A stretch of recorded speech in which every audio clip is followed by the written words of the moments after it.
was on KDKA, local radio station here this morning with the infamous Larry Reichert.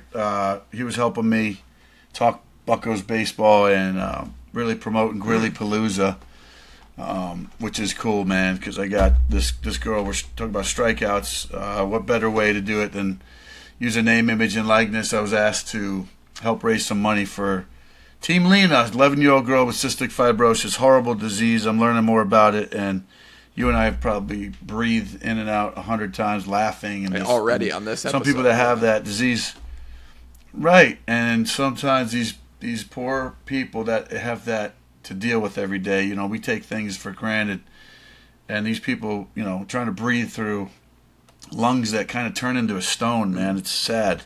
So anyways, the good part is Grilli Palooza is going to be August 16th. I'm going to be promoting the heck out of it, so if people get sick and tired of me saying it, it has nothing to do with me. Just trying to utilize a name, image, and likeness here in Pittsburgh to get people to come jam out. There's miniature golf. You made the video for it. Thanks a lot for helping me do that, dude. We're legit. So you can see some skills Casey has, you know, with the video editing stuff. He's our guy behind the scenes. And so yeah, more to come on that. Check out my Instagram. There's my selfless plug right there for that. So Grilli Palooza, come on out. We got some. Dude, you could get a trip to Bali, dude. Hey. I saw some of the list on your Instagram of all the stuff you could win. Andrew McCutcheon, was it a signed bat or what was it? But I mean, there's some autograph. There's legit stuff on there, man. It's even Bruce Springsteen's going to be in town. There's some stuff by him, some AC/DC signed guitars. I don't know. Look it on my Instagram. I posted stuff that's just maybe a small cross section of what'll be here, but the people hanging out. The music, the food, the fun, rain or shine, we're doing it. We're getting a little bit of rain here, much needed rain. Yeah, we're getting a little bit of rain here too. So, and sometimes it rains, as they say in Bull Durham. Sometimes you win, sometimes you lose, and sometimes it rains. That's a good segue. We're all. I mean, that's like what this show is based on. Is that one scene in Bull Durham, the Mound Visit? We talk about it all the time because we go every which way on this show. But I did, you know. While we're on kind of I guess a somber-ish sort of topic, I think we should touch on, since it's been a little bit since we've recorded an episode, we should touch on the passing of Willie Mays. Yeah, but tell people why. I mean, hold up, Willie Mays. That's a great subject, and I love that you're going there. But tell people why. Well, that's right. Well, people will. Yeah, you'll hear it in the intro. But we are we partnered with BLEAV Networks. Which is a podcast network. They've got a ton of great shows, and they've picked us up, so we are now on the BLEAV network. Because we're a great show too, bro. That's why they don't have half-ass. That's what I'm saying. Terrible shows. That's we're right. in. They liked what we were presenting, and they know where we're going. So believe, bro. Believe, baby. So we are very believe we are very that. excited. Believe that. There's an Alan Stone. I like. Teddy Swims, Alan Stone, believe that. Yeah, so we are very excited to be partnered with them, and we're excited to bring you more content than you're used to. I think I know you're used to us once a week, so get used to it because you're going to see us more than once a week, whether you like it or not. So hey, we got some stuff to say. Come on, we know we can talk, and we got a lot of guests that talk good. You know who I talk to, and I'm going to segue back, give you back the where you were going. Chili Davis, awesome superstar back in his day, former San Francisco Mets Giant coach too. Chili Davis, yeah. There you go. He's knowledgeable, man, and good guy. Been in the game, lifer, and he was on Ed Randall's show on MLB. I was listening to Sirius Radio when I was on my son's last tournament, and Ed Randall had him on the show, and they were obviously talking about the passing of Willie Mays. So I wanted to tie that into where you were going, because we are going to have Chili World on our show. He said he would a night that he wasn't busy. So there's a teaser for that. You might want to tune in. This guy, you know, keeps it real. I think we're in a world where everybody's so sensitive right now, and tomorrow I hope everybody doesn't get too sensitive, because must-see television is happening tomorrow night. And put your seatbelts on, right? Or put your crapping boy. pants on, but we're However not you touching slice it, that. it'll be entertaining. But I think that's one way to say it. So it's going to be entertaining, for the 5% on the left and the 5% on the right. You better get seat belts and just throw them on over, or put your underpants over your pants, because there's going to be a lot of crapping going on. I think that's a good amount to touch on. So that's why. That one.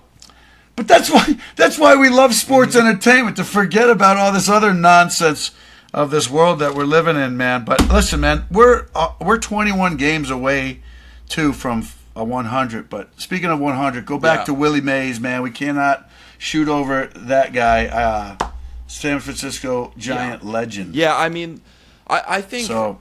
Big loss for baseball. A big loss for baseball, but it's also, every time you lose a legend like this in the game, I mean, any sport, but I think in baseball specifically, it provides you with a nice opportunity to look back and recognize what that player did and what they meant to the game of baseball. And I think, for someone like myself, who obviously, and like you, we weren't around when Willie Mays was in his heyday, but I got to at least, take a dive back or a walk down memory lane and kind of look at some statistics and hear some stories about Willie Mays and hear other people talk about him. And I think we talk a lot about like the GOATs of baseball and the GOATs of every sport. And I mean, a lot of people, Barry Bonds, best hitter to ever play the game. I think, you could say that for sure. I think Willie Mays is the best all-around baseball player to ever play this game. After looking at all the numbers, hearing all the stories, it's incredible. I would say, and this is one thing I do know and don't know about Willie Mays, or just my prediction, because he played in the Polo Grounds, okay? I want to say it was like 480 to center field. Can you imagine a guy that hit 660 home runs in today's ballparks? He would be the home run king. I think you're probably right. Probably right. Or I put even Hank Aaron in that category. He would have hit so many more moon balls because, again, I always say, why are there more? How many bags would Ricky Henderson steal? Or Willie McGee or Vince Coleman? Because if you can only pick over twice, those guys would be gone, dude. You know that, right? It's so predictable. So they're making concessions to players, but again, Willie Mays, dude, getting drafted by the Giants, I got to sit with that man. I was like in awe, and just listening to the stories, the campfire stories, because when you get away from the players of yesteryear, those guys sat around and they talked the game, and to know like what they had to deal with, and the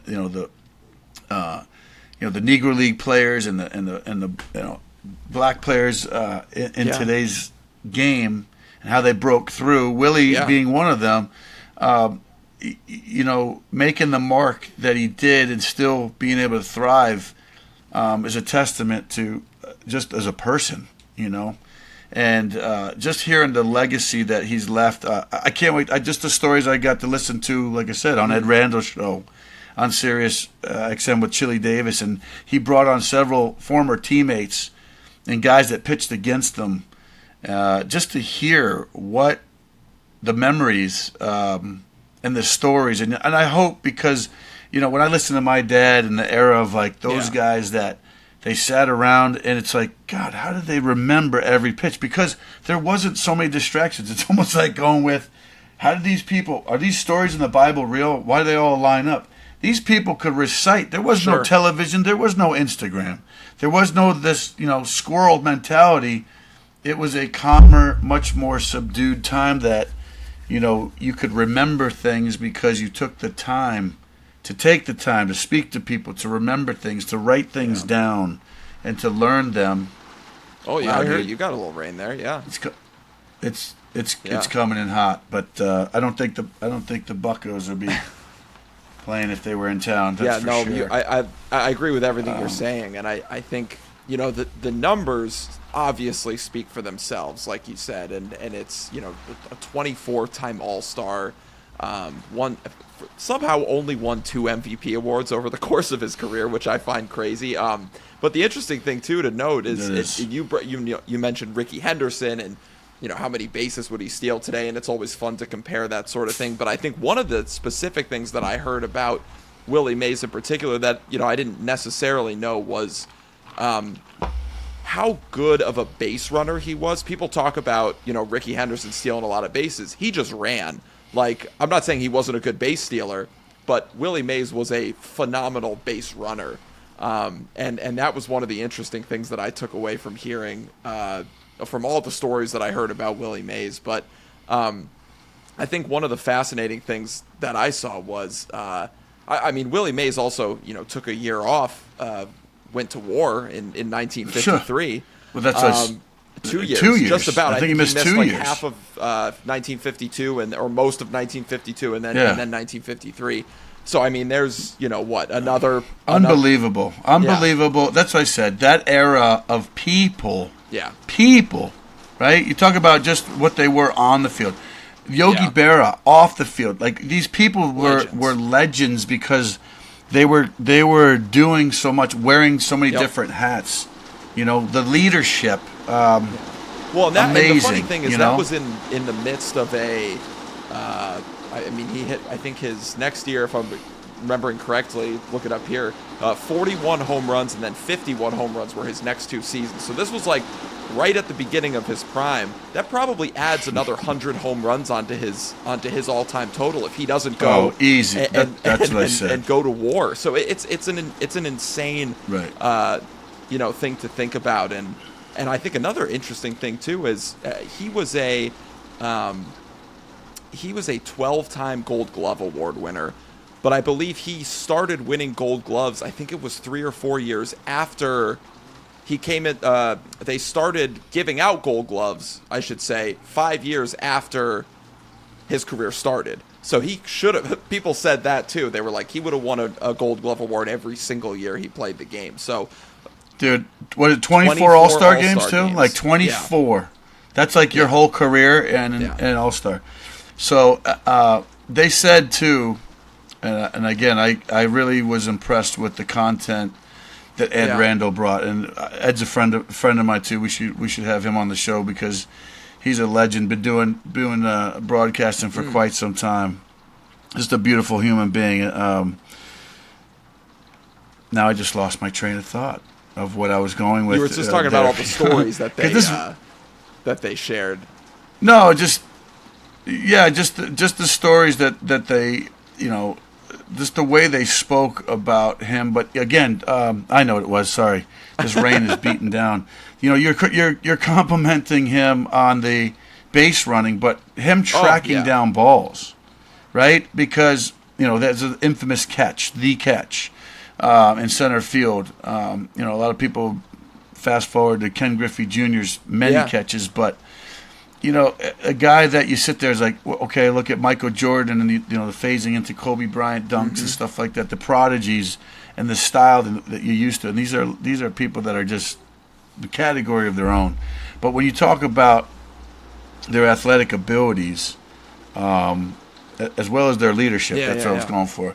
Ed was talking about how Willie was almost like leading and could have managed while he was playing. He was like a player manager because he was organizing even some of the all-star lineups. He's like, hey, I'm going to hit first because so-and-so is going to hit there and Hank's going to drive us all in. Mm-hmm. He had a whole thing about he knew every single guy's ability and why and how it was like going to happen before it happened and why statistically he was like almost like a machine of how we talk about all these metrics. That man knew the game. He lived the game. And I can tell you from sitting there in my first big league camp, I was like, oh, my God, dude, it was insane to see. And my dad said, you better learn. Love and respect. That's what my dad taught me. You better learn. Don't go and go, who is that? Who is that? You got to know who these people are. So I read a book on Willie Mays just to learn about his career so that, that was love and respect of the game, which I think, like I said, in this planet, what do we really love and respect? Is it just all this YOLO and, me kind of thing? It was about we all the way back then.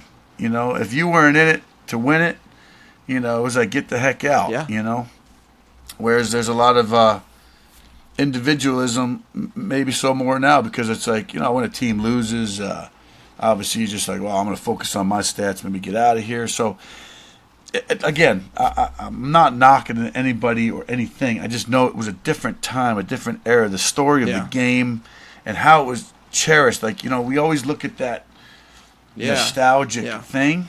And when you go to Cooperstown, you get to see the story. It's almost like when these guys pass or when they are even present. And I got to sit down. The man, what I could remember from my time sitting at that table, and I didn't want to get up. I was like, I'm sitting here. As long as until somebody kicks me out, was just how that man talked so passionately and respected life, people, the game, helping other people. It was everything that I listened to, and I was only there for, microscopic time, being a giant. But I could tell you, I was like, wow, I could say I got to sit there with somebody that people talk about so passionately, and how he cared, man. It was really That's cool. Awesome. So he's somewhere up in the good space in heaven, man, and I know he's got a special place there in the baseball kingdom. So Field of Dreams, he's up there, man. Yeah, it's like you said at the beginning. It's a tremendous loss for the baseball world, but it's also, again, an opportunity to reflect on what he meant to baseball, and also what he meant, not only to baseball on the field, but off the field as well. So, rest in peace to an absolute legend of the game, legend of life, Willie Mays. Awesome stuff, and we'll continue to remember him for forever, because he's one of those immortals that we'll always talk about. So, Amen, so brother. Really, amen. It's tough to segue off of Willie Mays because nobody can really touch that topic. Right. But I wanted to. There's something that's been going on in Major League Baseball the past couple of years that I wanted to get your thoughts on. Get it off your chest. This is another Mound visit. And this is it's very fitting for the Mound. I'm sure you saw Edwin Diaz got ejected a couple nights ago for the sticky stuff. Yes, and I want to do a whole experiment on live. Like TJ Hill. What kind of magic can he pull off on water. that? That's right.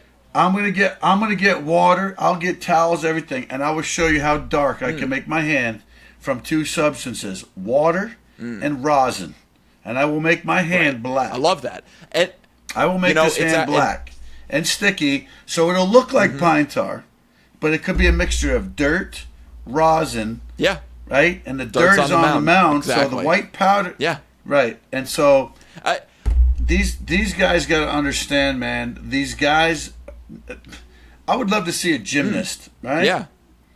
You think Paul Skeens is going to let Olivia Dunn get on the high bars without any chalk on her hands?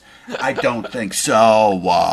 I don't think so. So all right. The crazy thing about this is though, and this is what my main issue was and I don't blame the umpires even necessarily for. I mean, as annoyed as I was at Vic Carapazza for tossing him out of that game, Where's Grimace in that? Where's Grimace in that? For that, exactly. You need Grimace to knock him out. Don't worry, but or save his ass. But as annoyed as I was with Carapazza, I don't blame the umpires. I don't blame Edwin Diaz. This is a Major League Baseball problem. That's the issue that I have with this. It's another rule that they're not clear enough on. And one of the biggest problems I have with this rule is that it's attached to an automatic 10-game suspension. You would know better than anybody, being in a bullpen for your entire Major League career, how big of a blow that is to lose not only any bullpen pitcher, but your closer in the middle of the summer for 10 games, just like that. Why is it always the Mets, dude? All the criminals are the Mets, dude. Out of 7 pitchers, they pick on the Mets. Have been ejected for the sticky substances since the rules were in place. 3 of them have been Mets. And the craziest part about this is Major League Baseball and the umpires seem to pick and choose. I'm not saying that this is. I'm not it's a big saying stage that New York. Well, That's a big stage, and I'm bro. not saying it's Major League Baseball versus the Mets or whatever, but like certain pitchers have been able to go and wash their hands. Like, why do some pitchers get to go wash their hands and some don't? That's the thing. There's no uniformity to this rule. Why do some guys pee in a cup more than some other guys that don't? Exactly. It's all. I mean, I can tell you that story too. I used to pee all the time. Pee in a cup. I was randomly peeing a lot. That's all I know. And I was happy to pee a lot. So you sit there and go, okay, is it random? Why am I always randomly selected? Interesting. Because I'm always peeing clean. It's Jason Grilli's, It's just your urine. It is what it is. Yeah. Well, it is. So again, but yes, do we use stuff? I'm telling you, Brad Penny, back when I was with the Florida Marlins, in the drier climates, it's harder to get that grip. When you bowl, they have a clear substance, a bowler's grip. In gymnastics, they let you powder up enough so that you do not slip. Why is it that in a sport that we're throwing projectiles at people that you cannot hang on to it? This is not billiards, okay? We're playing baseball, and even the seams are questionable because they're not that high to sit there and go, I can grip it. And the longer you can grip it, for guys that have maybe small hands, they have a little smarter hands than they do big hands, but play baseball, they got to hold on to it as long as possible.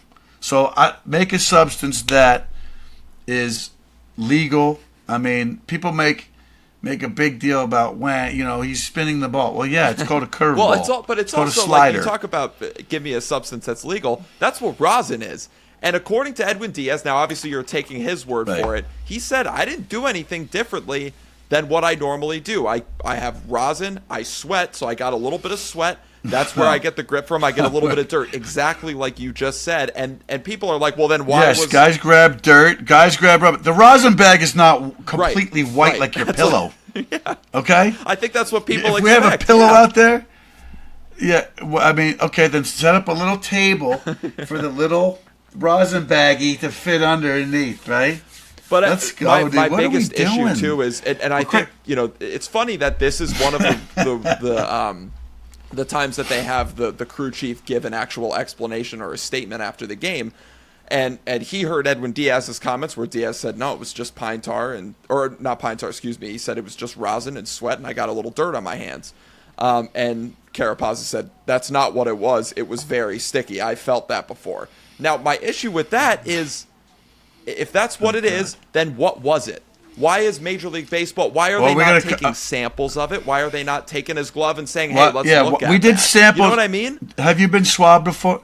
Did you get swabbed when COVID was going on? I had to do swab and spit swabs every day for Okay, so they should have swabbed them. We know how to swab. Thank you. Of all that BS that they made us go, and we had to mask up, and we're going to get political. I'm not going to do that. Swab it then if we're going to test it and throw it under a microscope and analyze it. Like, come on, man. Swab it. Come on. You're just going off a judgment call to say.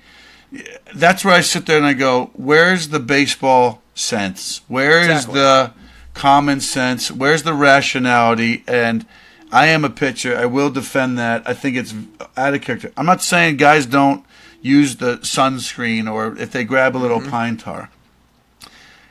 But like I said, if you're sitting there with your hands caked in pine tar, I'd like to see somebody that could throw baseball accurately with that much pine tar on their hands. Well, if you say, you say all these guys, I would be in the press box. If you and I were in the press box with no grip at all, I'd be wearing a catcher's helmet. I'd be up there doing the broadcast because 100 miles an hour, and you're going to be zip. Yeah. Like you see, who was it who was the guy that threw the first pitch? Was it? It was 50 Cent. Yeah. Who was it that threw the ball?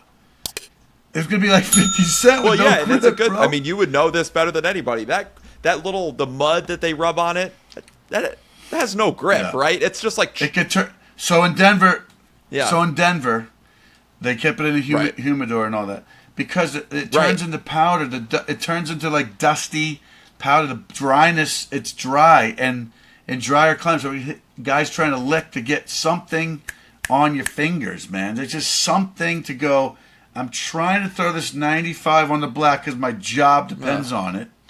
My team's counting on me. And, my FIP and my WAR and all these other things on the scrolling 3x5 card sheet that's in the baseball cards now that we are going to invent, right? Those stats matter. Now. Yeah. So, can we get a grip, guys? Can we just get a grip? I think we should make up a show. Get a grip. Mound Visit. I like can that. We get a I grip? actually really like that. That would sell. Mound Visit. But I think get a grip. The main... We're trademarked that here. The easiest like counterpoint that you need to this entire thing is just like, all right, batters are allowed to use as much pine tar as they want.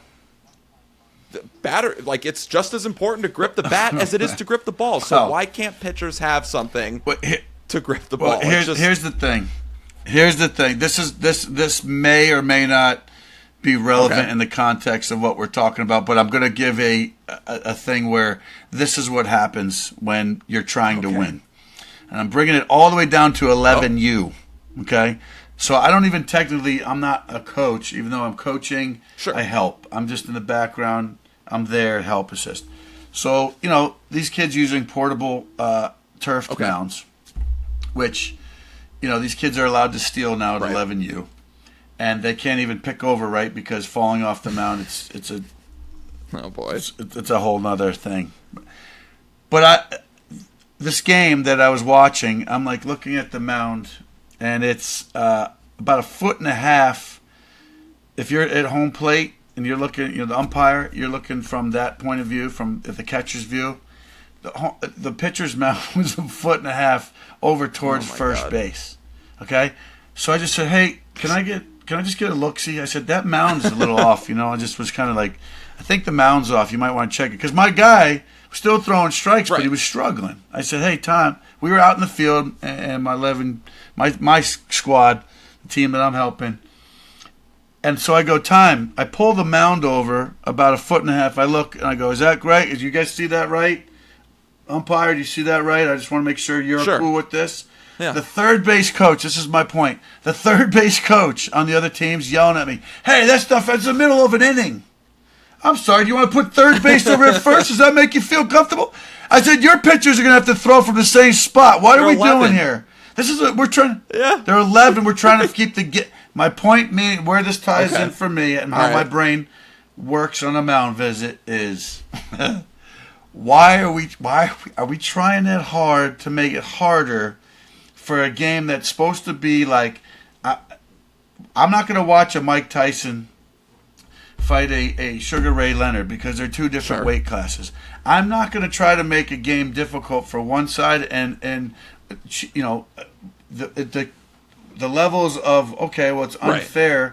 These guys get to use aluminum bats. They have to use wood or they have to use fungos. Like, what are we doing? Like, what are we doing? And this is what I hear. Like, oh, well, he's using grip. Well, he's not allowed to. Come on, man. And everybody's trying to get an edge. I get it because winning is everything, right? Winning is everything. But to the point of the integrity of the game, we're constantly going to fight that. That will always be, right? We're gonna run over a player. We're going to slide harder into second base. Spikes up. What are the other things? These are things that will be always debatable. Yeah, right.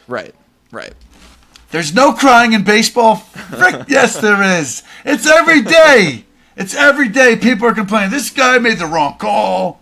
He didn't do this. The fans shot peanuts. They're throwing batteries at him. Grimace wasn't present for a week. Stuff's happening. Come on, man. There's my rant. I don't even know where to go from there. That's a good place. I'll cut this out, but we'll end like this mini episode because it's been like a half hour for the first one, so we'll do the next segment next. But I'll close this episode off, and then we'll be good for there. But that. Yeah, I want to. Okay, so I want to talk about we're coming up 21 games from the 100 mark, or tonight's the 20, and that's where you go. Clubs are 500. I go. There's 13 teams who win a record. Yeah, let's talk 30, about. Yeah.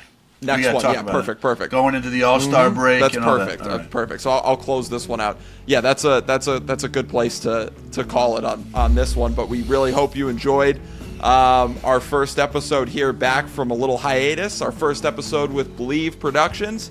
So thank you guys for tuning in, and we hope you guys enjoy. We hope you guys follow along. We're gonna have a lot more stuff coming at you very soon. So be sure to stay tuned. We're trying to do, which we will, like 2 to 3 episodes a week. So you guys are going to have a lot of Mound visits to listen to. So this is just the first of a few this week, and we'll come back at you later. But we hope you enjoyed this one, and be sure to subscribe to the channel if you like to watch. It helps us out. You could do it for free, just a click of a button, and you could like and share the show. And make sure you do that wherever you get your podcast. The links are all down below, so make sure you do that. And then hit us up on social media, right? We got plenty of stuff cracking over there. Grilli talked about it a little bit earlier in the show. So we got plenty of fun stuff going on here.